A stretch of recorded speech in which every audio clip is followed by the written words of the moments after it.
मेरा नाम नंदिनी है। मेरी उम्र 40 साल है। वो कहते हैं ना कि जैसी करनी वैसी भरनी। अगर किसी का बुरा करने के बाद कोई ये सोचे कि उसका अंजाम अच्छा होगा तो ऐसा बिल्कुल नहीं है। जो बुरा करता है उसके साथ भी बुरा ही होता है। जो बोओगे काटना भी वही पड़ेगा। मेरे पापा एक इंजीनियर थे। जब मैं 6 साल की थी तो मेरी माँ इस दुनिया से चली गई। उन्हें हार्ट अटैक आया था। तब मैं बहुत छोटी थी तो मुझे पता ही नहीं चला कि हार्ट अटैक क्यों आया था। इतनी कम उम्र में हार्ट अटैक आना कोई मजाक बात तो नहीं थी, लेकिन मैं कभी नहीं जान पाई कि उन्हें क्या परेशानी थी। मैं मम्मी के साथ बहुत क्लोज भी थी। कुछ टाइम ही गुजरा था कि सब लोगों ने मेरे पापा से कहना शुरू कर दिया कि दूसरी शादी कर लो। पहले तो पापा ने मना कर दिया था। मैं 11 साल की हो चुकी थी। एक दिन जब मैं स्कूल से वापस आई तो मुझे बहुत ज्यादा हैरत हुई जब दादी ने मुझसे कहा कि तुम अपनी सहेली के घर चली जाओ। वही सहेली जिसे दादी बिल्कुल भी पसंद नहीं करती थी। सहेली से दादी इतना चिढ़ती थी कि वही सहेली आज इतनी प्यारी हो गई कि मुझे भी उसके घर भेजने को राजी हो गई थी। मैं भी खुशी खुशी उसके घर चली गई। जब रात के वक्त में घर आई तो मैं बहुत हैरान थी क्योंकि घर में हल्की फुल्की हलचल थी। मुझे समझ नहीं आ रहा था कि ये हो क्या रहा है। ये सब बहुत अजीब लगा। इतने लोग हमारे घर में क्यों थे और ये सब कहाँ से आए थे, क्योंकि मैं इनमें से किसी को भी नहीं जानती थी। सब लोगों के बीच में 2 लोगों को देखकर मेरी हैरत की इंतहा नहीं रही। दोनों ही सजे सवरे शायद अपनी नई जिंदगी की शुरुआत कर रहे थे। मेरी सबसे पहली नजर अपने पापा पर गई जो कि दूल्हा बने बैठे थे। मेरे तो जैसे पैरों तले जमीन निकल गई। कोई छोटी बच्ची नहीं थी मैं। वक्त और हालात ने मुझे वक्त से पहले ही समझदार कर दिया था। मैंने पापा के साथ बैठी हुई औरत को देखा जो कि बहुत जवान थी। पापा से तो कई गुना ज्यादा छोटी लग रही थी। मेरा दिमाग तो घूमा जब मैंने देखा कि दादी ने उस औरत के साथ पापा को कमरे में भेज दिया। मुझे बहुत हैरत हुई। ये कैसा जुल्म है जो सब लोगों ने मुझ पर कर दिया था। मुझसे कुछ साल बड़ी लड़की को मेरी ही माँ बना दिया था। मैंने जब दादी से पूछा कि क्या हो रहा है तो मेरी आंखें फटी की फटी रह गईं जब उन्होंने मुझसे कहा कि मैंने तेरे बाप का घर आबाद किया है ताकि तू आबाद हो सके। मुझे दादी की बात बिल्कुल भी समझ नहीं आई, लेकिन मेरे लिए सच्चाई को अपनाना बहुत मुश्किल था कि मेरे पापा ने शादी कर ली। मैं रोती धोती अपने कमरे में चली गई। मेरा सारा दिन इसी सोच में गुजर गया कि अब क्यों पापा ने शादी की, और वो भी खुद अपनी उम्र से छोटी लड़की से। उनका कोई जोड़ नहीं था। अगले दिन उस लड़की का रवैया देखकर परेशान हो गई। वो नौकरों पर ऐसे हुक्म चला रही थी जैसे कि यहाँ की पहली मालकिन हो और ना जाने कब से यहाँ रह रही हो। मुझे अपनी सौतेली माँ का ये रवैया बिल्कुल पसंद नहीं आया था। मेरी माँ ने तो किसी से सख्ती से कभी बात भी नहीं की थी। मुझे तो उसे मम्मी कहते हुए भी शर्म महसूस हो रही थी। मुझसे कुछ साल बड़ी लड़की मेरी माँ नहीं हो सकती थी। मैं नाश्ते की मेज पर गई तो वहाँ पर पहले ही पापा की दूसरी बीवी बैठी हुई थी। मैंने भी जाकर नाश्ता करना शुरू किया। अभी पराठे पर हाथ ही रखा था कि जब मेरी सौतेली माँ ने मेरे आगे से पराठे की प्लेट छीन ली। मैं इस सब के लिए तैयार नहीं थी तो मैं अचानक उनके ऊपर चीख गई, लेकिन अगले ही पल मैं अपनी सौतेली माँ को देखती रह गई जब उन्होंने मेरे गाल पर एक चांटा लगाया। मुझे समझ में नहीं आया कि आखिर उसने ऐसा करा ही क्यों था।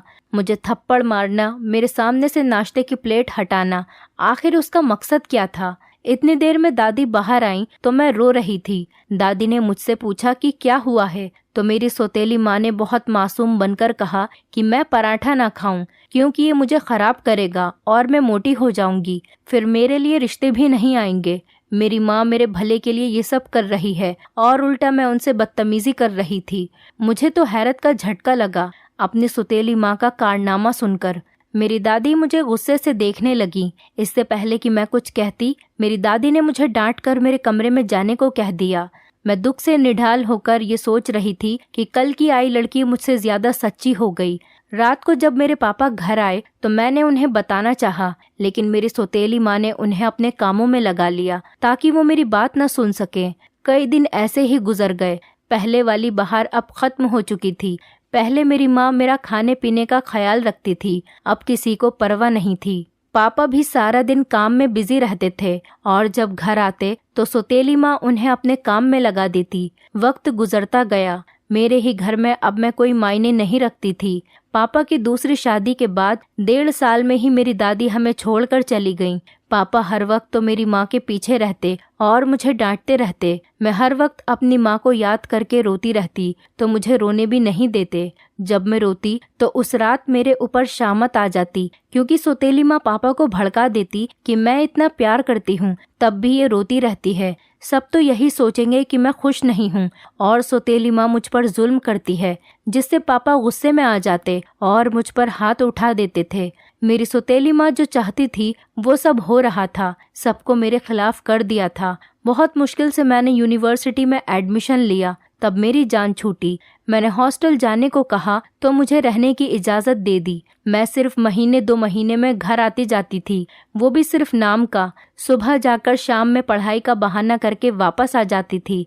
इस बात पर भी मेरी सौतेली माँ काफ़ी शोर मचाती थी, लेकिन हैरत की बात ये थी कि पापा मुझे वापस आने से नहीं रोकते थे। एक दिन मैंने अपने घर रहने का सोचा। मैं अपने घर एक रात के लिए रुकने के लिए गई। रात के वक्त जब मुझे कमरे में घुटन हुई तो मैं बाहर आंगन में आ गई। थोड़ी देर के बाद मैंने अपने पापा के कमरे की तरफ देखा तो लाइट जली हुई थी। मेरे पापा का कमरा मेरे कमरे से 3 कमरे छोड़कर था।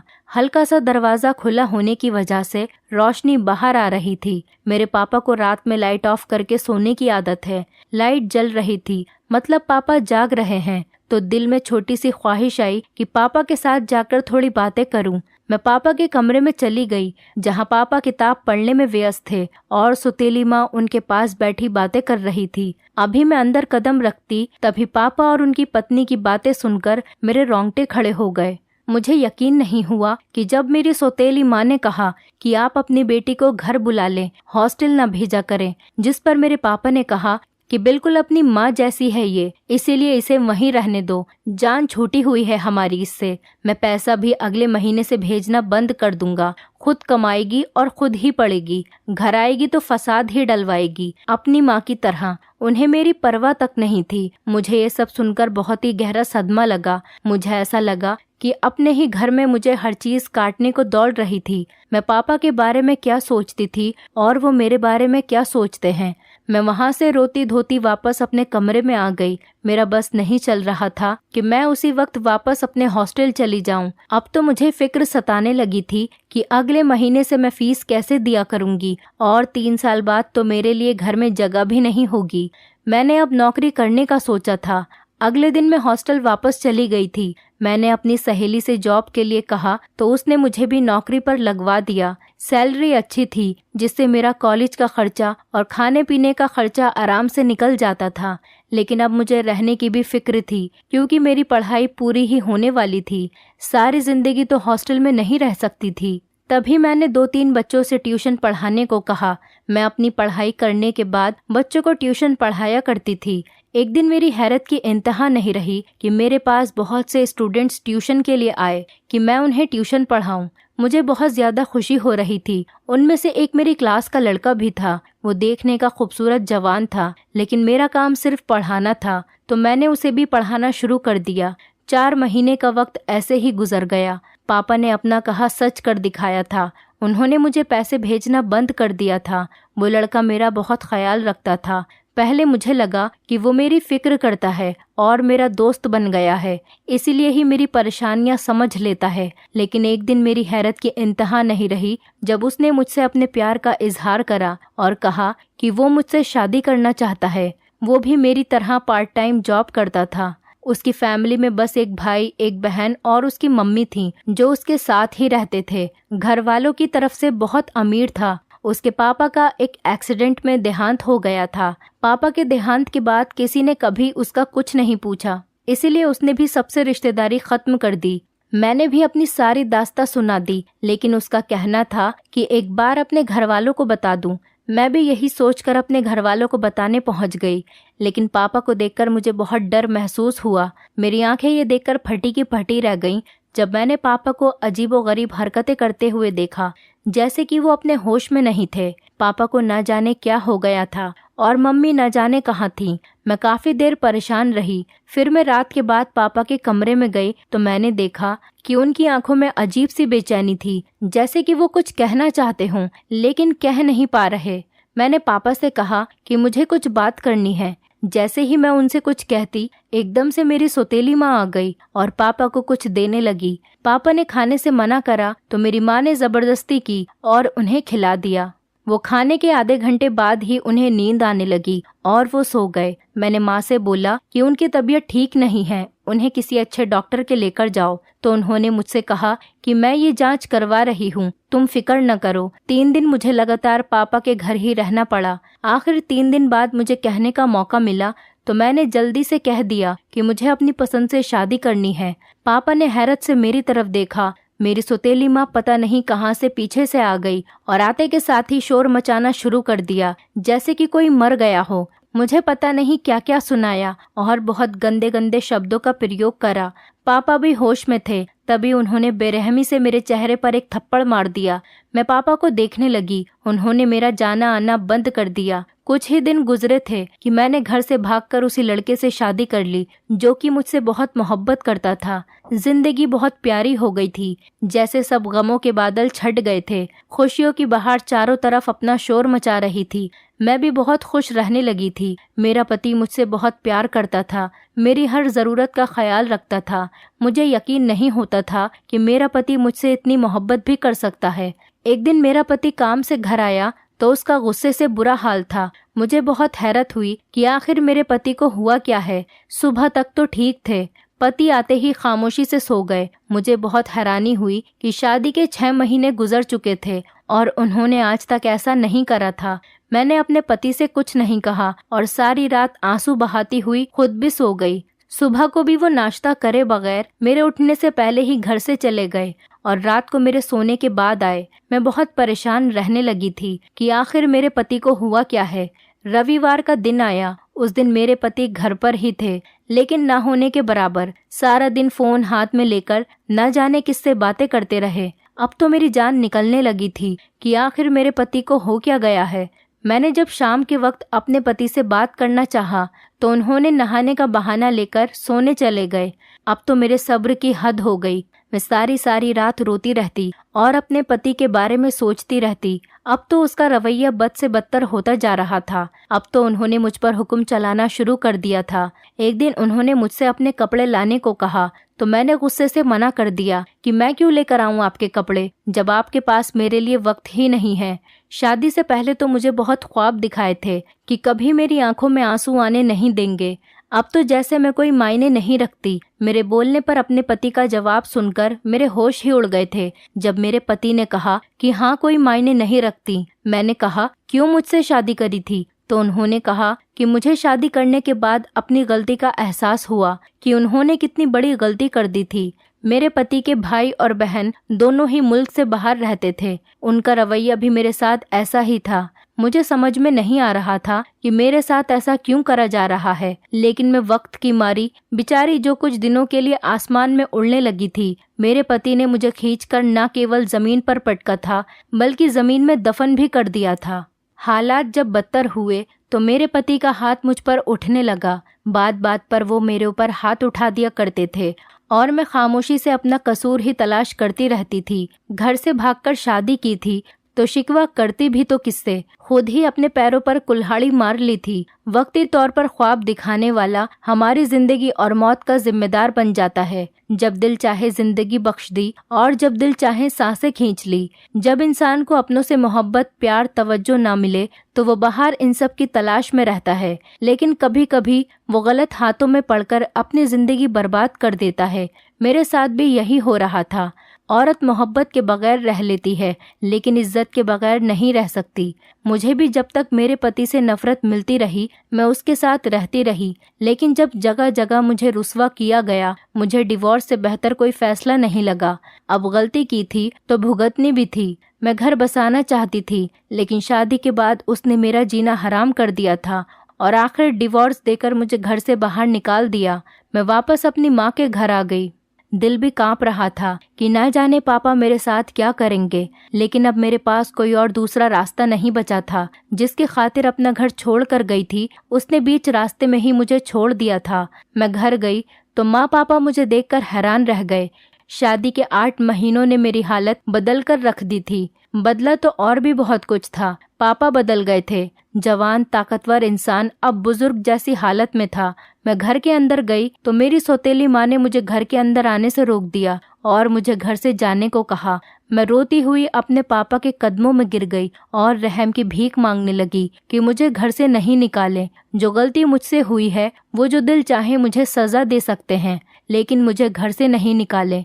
मेरे पास सर छुपाने के लिए छत का सहारा नहीं था। पापा ने जब मेरे सर पर हाथ रखा तो मुझे बहुत हैरत हुई। माँ तो पापा के हाँ करने से ही कमरे में चली गई थी। पापा की कमजोर हालत की वजह से उनसे बोला नहीं जा रहा था। फिर भी वो कुछ कहना चाह रहे थे, लेकिन मेरी कुछ समझ में नहीं आ रहा था। पापा ने मुझे अपने पास बिठाया। घर आकर तो जैसे मेरी जान में जान आ गई थी। अभी घर में मेरा एक दिन भी नहीं गुजरा था कि अगली सुबह घर में एक नया तूफान लेकर आई थी। सुबह उठते के साथ ही जैसे मेरा सब कुछ खत्म हो गया था, जैसे मेरे सर से छत और मेरे पैरों से जमीन ही चली गई थी। मुझे मेरी आंखों पर यकीन नहीं हो रहा था कि जो मैं देख रही हूँ वो सच भी है या नहीं।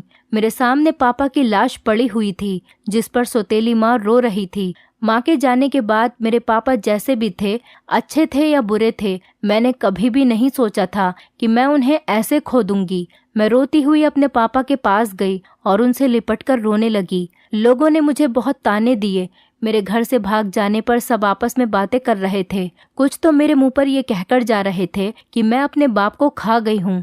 इतनी बातें सुनने के बाद तो मुझे भी यकीन होने लगा था कि मैंने अपने पापा को मार दिया है। मेरी गलती ने मुझे कहाँ लाकर खड़ा कर दिया था। पापा की अर्थी ले जाने के बाद सब लोग जा चुके थे। मेरी माँ सबके सामने ऐसे आंसू बहा रही थी जैसे मेरे पापा से वही सबसे ज्यादा प्यार करती हो।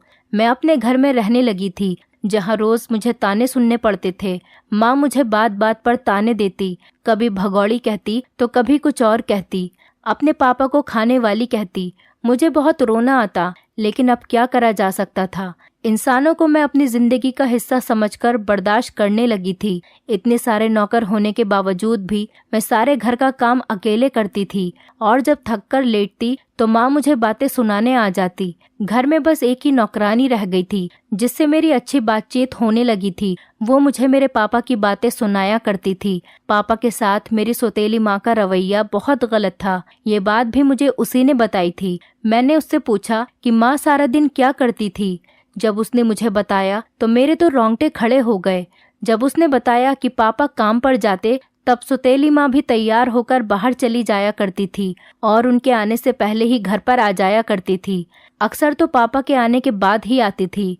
मुझे बहुत हैरत हुई कि आखिर वो जाती कहाँ थी। अभी कुछ दिन ही हुए थे कि माँ अपने रूटीन पर आ गई थी। रोज तैयार होकर जाती।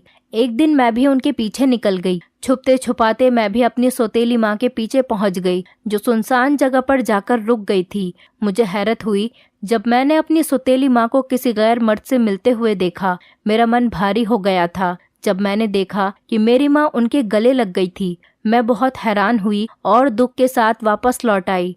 एक मैं थी जिसने अपना घर बचाने के लिए इतना कुछ करा, और एक ये थी जिनका रवैया अपने पति के साथ बिल्कुल अच्छा नहीं था।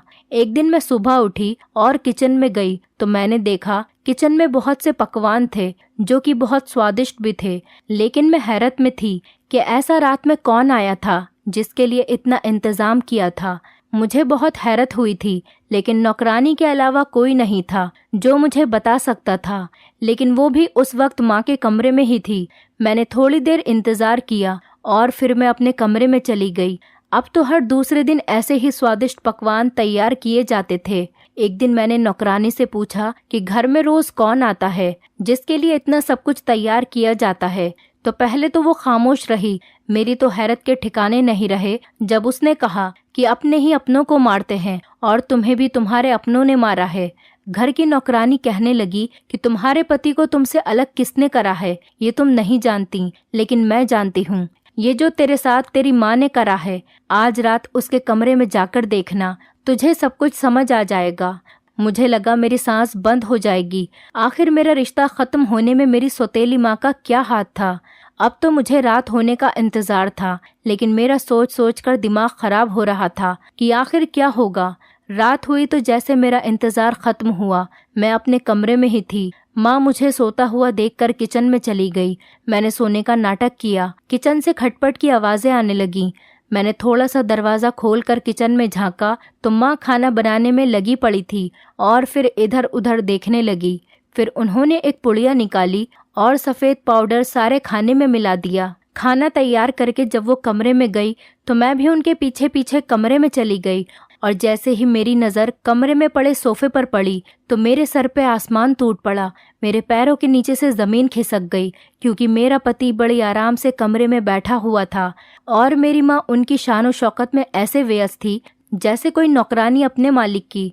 मेरा पति एक एक करके सभी चीज़ें चखने लगा और मेरी हैरत की इंतहा नहीं रही जब मेरा पति भी मेरे पापा की तरह बेहोश होने लगा, अपने होशो हवास खोने लगा। मेरी तो रूह कांप गई थी। ये सब देखने के बाद मैं अपने कमरे में चली गई। ये क्या था मुझे कुछ समझ में नहीं आ रहा था।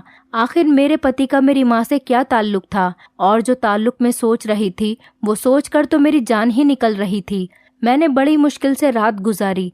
अगले दिन जब मेरी माँ तैयार होकर बाहर गई तो मैंने नौकरानी के साथ मिलकर एक प्लान बनाया और मैंने सौतेली माँ के कमरे की तलाशी ली ताकि मुझे कुछ सुराग मिल सके कि आखिर ऐसा क्या है। नौकरानी को बाहर खड़ा करके मैं अपनी माँ के कमरे में गई और तलाशी लेने लगी। बाहर तो मुझे कुछ नज़र नहीं आ रहा था। मैंने जल्दी से अलमारी खोली और फिर देखा तो अलमारी के कोने में कुछ पेपर्स पड़े थे। मैंने अभी पेपर्स पढ़ने शुरू ही करे थे कि दरवाज़ा खुलने की आवाज़ सुनकर मेरे पैरों से ज़मीन निकल गई। मैं कांपने लगी। मेरी सौतेली माँ क्या थी, हम में से ये बात कोई नहीं जानता था। अभी मैं पेपर छुपाने ही वाली थी कि नौकरानी की आवाज़ सुनकर मेरी सांस में सांस आई। मैंने नौकरानी की तरफ देखा तो वो खुद खौफ में थी तो मुझे उस पर भी तरस आया। तो पेपर्स पकड़कर मैं अपने कमरे में ले गई। कमरे में से निकलने से पहले मैं सारे सबूत मिटा चुकी थी। जब कमरे में आकर मैंने पेपर्स पढ़ना शुरू करा तो मेरे पैरों के नीचे से ज़मीन निकल गई। वो पेपर हमारे घर के थे, लेकिन जब मैंने आखिरी पेपर पढ़ना शुरू करा तो मेरी ऊपर की सांस ऊपर और नीचे की सांस नीचे अटक गई। जब आखिरी पेपर पर मेरी नज़र पड़ी तो वो पेपर मेरी डाइवोर्स के थे। वो मेरी माँ के पास क्या कर रहे थे। उसके नीचे एक पेपर और भी था। जैसे वो पेपर मैंने पढ़ा मेरी तो जान ही निकल गई। वो पेपर मेरी माँ और मेरे पति की शादी के पेपर्स थे। उसके साथ ही मेरे पापा का डेथ सर्टिफिकेट भी था और पोस्टमार्टम रिपोर्ट भी थी जिसमें साफ साफ लिखा हुआ था कि मेरे पापा की मृत्यु नशे की हैवी डोज की वजह से हुई थी और मेरे ऊपर कितने पहाड़ टूटने वाले थे और क्या क्या होना बाकी था मुझे समझ में नहीं आ रहा था। इससे पहले कि मैं कुछ और सोच पाती उससे पहले ही मेरी माँ की आवाज़ें आने लगी। मैं हैरत में थी कि वो आज इतनी जल्दी कैसे आ गईं और फिर हैरत का दूसरा झटका उनके इतना चीखने पर लगा था। मैं अब जल्दी से अपने कमरे से निकलकर बाहर आई तो मेरी माँ ने नौकरानी को मुजरिम बनाकर खड़ा करा हुआ था। माँ की बात सुनकर जैसे मेरे होश उड़ गए थे। वो नौकरानी से कह रही थी कि मेरे कमरे में कौन गया था, मेरी चीज़ें इधर से उधर हैं। मुझे माँ के सिक्स सेंस पर ताज्जुब हुआ। घर की नौकरानी जो कि मेरी माँ की डांट खा रही थी वो मेरी तरफ देखने लगी। जब उसने मेरी तरफ देखा तो मेरी माँ भी मेरी तरफ देखने लगी तो मुझे बहुत ज़्यादा डर लगा, लेकिन मैं खामोश नहीं रह सकती थी। इसीलिए मैं अपनी माँ पर बरस पड़ी और उनके चेहरे पर तमाम कागज़ दे मारे और मैंने उन्हें बहुत बुरा भला कहा और उसे घर से निकल जाने को कहा। लेकिन मेरी आंखें खुली की खुली रह गईं जब वो ज़ोर ज़ोर से हंसने लगी। उस वक्त वो कोई नॉर्मल औरत नहीं लग रही थी, वो पागल औरत लग रही थी। वो होश में नहीं थी। मैंने उसकी तरफ देखा तो वो मुझे देखकर मुस्कुराने लगी और बोली कि तुमने सब पेपर पढ़ ही लिए थे तो ये भी ध्यान से पढ़ लेती कि तुम्हारी सारी जायदाद अब मेरे नाम है, इसलिए मुझे नहीं बल्कि तुम्हें इस घर से जाने की ज़रूरत है। मुझे लगा कि मेरे पैरों तले से किसी ने ज़मीन खींच ली हो। मैं अपने कमरे से अपना सामान उठाकर घर से बाहर निकल गई। मुझे भगवान के सिवा किसी पर भरोसा नहीं था। मैं रोती हुई अपनी ही सोचों में चलती जा रही थी। मुझे एक पुराना वृद्धा आश्रम दिखाई दिया। उस घर में बहुत सारी औरतें रहती थीं। उन्होंने मुझे अकेला देखकर अपने साथ रहने के लिए कहा। अब वही मेरा ठिकाना था, इसके अलावा जाती तो कहाँ जाती। कई साल मैं वहाँ रही। मैं नहीं जानती थी कि मेरा पति और मेरी सौतेली माँ के बीच क्या हो रहा है। एक दिन उस पुराने घर में एक अमीर औरत आई जो वहाँ आया करती थी। उस दिन उसकी नज़र मुझ पर पड़ी और मेरे बारे में वो सब कुछ पता करने लगी और मुझे अपने साथ ले गई। कहते हैं ना कि भगवान कुछ भी कर सकता है। मेरी जिंदगी ही बदल गई। उन्होंने मुझे पढ़ाया लिखाया और एक अच्छी नौकरी पर लगाया। मैंने भी उनको सब कुछ बता दिया था। उनका एक ही बेटा था जो बाहर से पढ़कर आया था। उन्होंने मेरी शादी अपने बेटे से करवा दी। मैं ज्यादा तो नहीं, लेकिन अब सुकून से रहने लगी थी। एक दिन मैं अपने पति के साथ उस पुराने घर में लोगों को कपड़े देने गई। मेरी सास कुछ बीमार थी, जिसकी वजह से वो साथ में नहीं जा सकी। रास्ते में जब मेरे पति ने गाड़ी रोकी, तब मेरा पुराना पति लोगों की गाड़ियां साफ कर रहा था। मेरे तो रोंगटे खड़े हो गए। मेरे पति की गाड़ी देखकर वो वहां आया और गाड़ी साफ करने लगा। अंदर मुझे पाकर तो उसके होश उड़ गए, लेकिन इस बार मैंने अपनी नजरें फेर ली। भगवान जाने उन्होंने उसके साथ ऐसा क्या करा था जो कि वो इस हालत में था। पूरे रास्ते में इन्हीं सोच में परेशान रही। वृद्धाश्रम आते ही हमने सामान रखा और देने लगे, लेकिन एक औरत को देखकर मैं भगवान की कुदरत पर दंग रह गई थी। वो व्हील चेयर पर बैठी अपने मुंह को लटकाए हुए थी। जवान औरत भी बरसों की बीमार लग रही थी। मैंने एक औरत से पूछा तो उन्होंने मुझे बताया कि इसने अपने पति का कत्ल किया है और उसकी सारी जायदाद खा गई और दूसरे पति को नशेड़ी बना दिया। न जाने किस किस की बद्दुआओं का असर था कि ये बिस्तर पर पड़ गई और उसके घरवाले इसे यहाँ छोड़ गए। पिछले 4 महीने से ये यहीं पर है। मेरी आंखों से लगातार आंसू बह रहे थे, क्योंकि वो औरत और कोई नहीं बल्कि मेरी सौतेली माँ थी। भगवान के इंसाफ पर मेरा दिल खोलकर रोने को कर रहा था कि वो कैसे कैसे इंसाफ करता है। दोस्तों, उम्मीद करती हूँ आपको हमारी कहानी पसंद आई होगी। कहानी पसंद आई है तो वीडियो को लाइक करें, चैनल पर नए हैं तो चैनल को सब्सक्राइब करें और हाँ, नोटिफिकेशन बेल को जरूर दबाएं ताकि अगली अपडेट सबसे पहले आपको मिले।